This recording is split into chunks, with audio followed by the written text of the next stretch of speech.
የጋዜጠኛው ምላሽና የአሻም ውሳኔ፣ ፌዴራል ፖሊስ እርምጃዬን እቀጥላለሁ ማለቱንም በዝርዝር እንመለከታለን።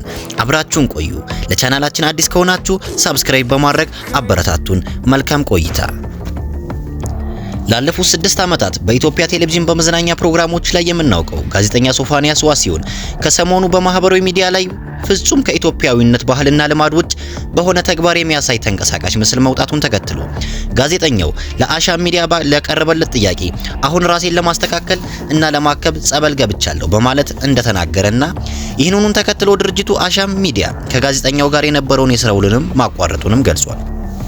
ጋዜጠኛው በኮንትራት ውል በዜና አቅራቢነትና ሶፊ ሾው በሚባል የመዝናኛ ዝግጅትም ሲያቀርብ እንደነበር ይታወቃል።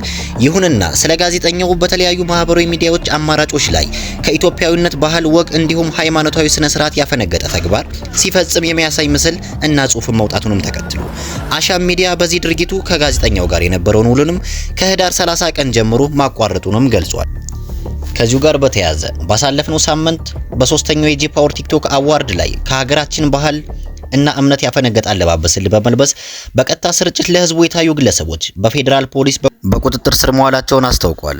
ፖሊስ እነዚህን ግለሰቦችና በዝግጅቱ ላይ በስፖንሰርነት የደገፉ እንዲሁም ፕሮግራሙን ያቀነባበሩ ያላቸውንም ግለሰቦችንም በቁጥጥር ስር መዋሉንም ምርመራ መጀመሩንም አስታውቋል። የፌዴራል ፖሊስ ከህብረተሰቡ ባህልና እሴት ያፈነገጠ አለባበስንና መጤ ባህልን እንዳይስፋፋ የጀመረውንም እንቅስቃሴ አጠናክሮ እንደሚቀጥልም በመረጃው ላይ ገልጿል።